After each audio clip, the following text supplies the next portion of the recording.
కాకపోతే మీ సినిమాలు మీ డైలాగులు అన్నీ ఏంటంటే మీ వైబ్లో కొంచెం ఎక్కువ తెలుగు రాస్తాం మనం, ఎక్కువ పంచెస్ అయింది.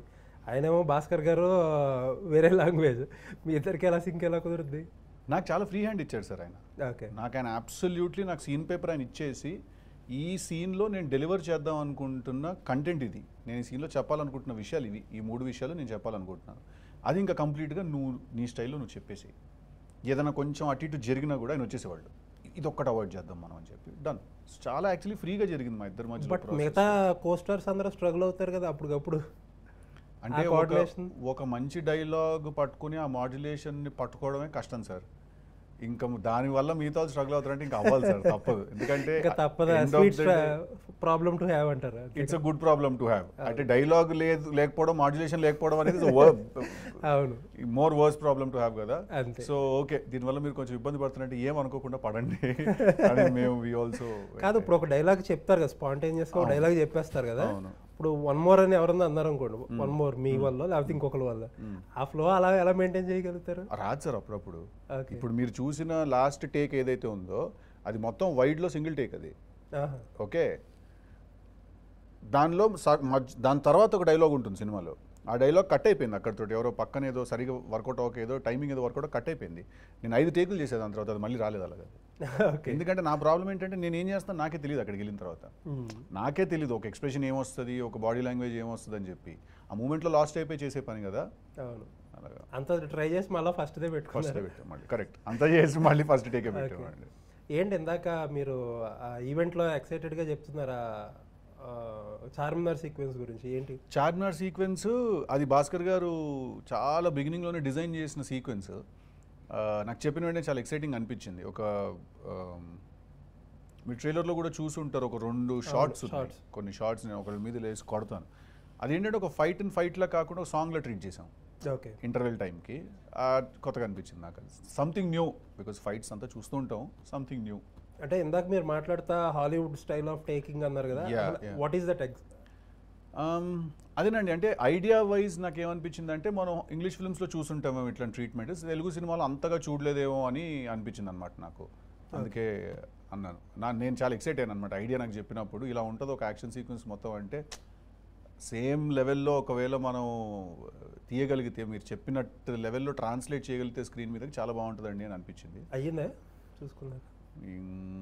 అయింది సార్, నాకైతే అయిందని అనిపిస్తుంది. ఏమో సార్ ఇవన్నీ చెప్పలేవు, ఇవన్నీ ఎలా ఉంటాయంటే, మీకు సినిమా నచ్చిందంటే నాకు నచ్చింది చూద్దాం అన్నట్టు ఉంటాయి. ఇప్పుడు అలాగే అవుతున్నాయండి అన్నీ, ఎక్స్పెక్ట్ ది అన్ఎక్స్పెక్టెడ్ అన్నట్టుగానే ఉంది. ఏం ఎక్కుతుందో ఏం ఎక్కదో అప్పుడప్పుడు తెలియదు. It's a good film, I think it will do it's job. Okay, so పాటలో యాక్చువల్లీ మీ ముందు సినిమాలు కానీ ఈ టిల్లు ఫ్రాంచైజ్ కానీ పాటలు మోతమోగిపోయి, యాక్చువల్లీ 1-2 పాటలు ఈజీగా ఆ సినిమాని భుజాల మీద మోసాయి. అవునండి. బట్ ఈసారి కొంచెం ఏదో ఆ డిపార్ట్మెంట్లో కొద్దిగా ల్యాగింగ్ అనిపిస్తున్నట్టున్నారు. ల్యాగింగ్ ఏం లేదు సార్, 2 పాటలు కూడా డీసెంట్ రెస్పాన్స్ వచ్చింది, టెరిఫిక్ రెస్పాన్స్ రాలేదు, బ్లాక్ బస్టర్ అవ్వలేదు. 2 కూడా ఏ సాంగ్ కూడా బ్లాక్ బస్టర్ అవ్వలేదు. అంతే సార్, ఇంకా మనం ఏమంటారు, చాలా బెట్స్ ప్లేస్ చేస్తాం, some we lose some we win లాగా. సమ్హౌ దిస్ టైమ్ ఆడియో అంత బ్లాక్ బస్టర్ డెలివర్ చేయలేకపోయాను. So I think that's on me. ఎందుకు అంటే మల్టిపుల్ మ్యూజిక్ డైరెక్టర్లను పెట్టుకున్నారు, is that a problem? No, that is never a problem sir. Tillu స్క్వేర్కి కానీ టిల్లుకి కానీ కూడా మల్టిపుల్ మ్యూజిక్ డైరెక్టర్సే ఉన్నారు. అక్కడ రాని ప్రాబ్లం ఇక్కడ ఎందుకు వస్తుంది? ఎక్కడో నా జడ్జ్మెంట్లోనో లేకపోతే నా దీంట్లోనో ఎక్కడో లోపం ఉండేసరికి నేను బ్లాక్ బస్టర్ సాంగ్ డెలివర్ చేయలేకపోయాను. గుడ్ సాంగ్స్, డీసెంట్ సాంగ్స్ అని అనగలుగుతాం, బ్లాక్ బస్టర్ అనలేకపోయాము. అది నా జడ్జ్మెంట్లో ఎక్కడో లోపం ఉండేసరికి నేను డెలివర్ చేయలేకపోయాను, అంతే. That's the only answer for it. Okay, ఎందుకు అయింది అనేది ఏమన్నా మీకు ఇంట్రోస్పెక్షన్ ఉంటుంది కదా?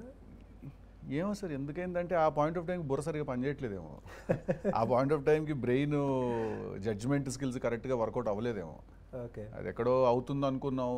ఎందుకంటే ఏ పాట తీసినా కూడా, ఇప్పుడు టిల్లు స్క్వేర్కి నేను మళ్ళీకి ఆల్బమ్ చేయించుకున్నప్పుడు మేము అంతే ఎఫర్ట్ పెట్టాము, అంతే ఎనర్జీ పెట్టాము. ఈసారి కూడా అంతే ఎఫర్ట్ పెట్టాము, అంతే ఎనర్జీ పెట్టాము. బట్ అది ప్యాన్ అవుట్ అయింది, అది ప్యాన్ అవుట్ అవ్వలేదు.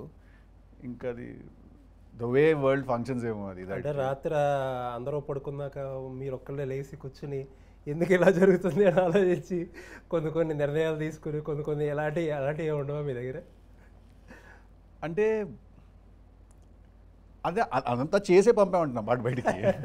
అవన్నీ చేసే అందరం ఇది బాగుంటుంది, ఈ పాట వర్కౌట్ అవుతుంది అనుకుని 2 పాటలు బయటికి అయితే పంపించాం. ఇంకేం చేయలేం. అది గుడ్ రెస్పాన్స్ వచ్చింది. పేలలేదనేది ఒక చిన్న బాధ ఉండిపోయింది నాకు ఆడియో. బికాజ్ జనరల్గా నాకు మ్యూజిక్ మీద నాకు చాలా ఇంట్రెస్ట్ ఉంటుంది. భాస్కర్ గారు కూడా ఆయన అన్ని ఆల్బమ్స్ బ్లాక్ బస్టర్ ఆల్బమ్స్ అయినవి. అంతే ఇంకేం ఇన్ఫాక్ట్ కొన్ని పాటలు మీరు ఇందాక అంటున్నారు కదా డీసెంట్ గుడ్ అంటున్నారు కదా, ఆ డిసప్పాయింట్మెంట్ ఎక్కువ ఎందుకు వస్తుంది అంటే సిద్ధు సినిమాలో పాటలు బాగుంటాయి, భాస్కర్ గారి సినిమాలో బాగుంటాయి, ఫర్ నెక్స్ట్ వైజ్ ముందే మనకు కూడా ఒక ఎక్స్పెక్టేషన్ ఆడియన్స్ లో ఉంటాయి. అవును అవును అది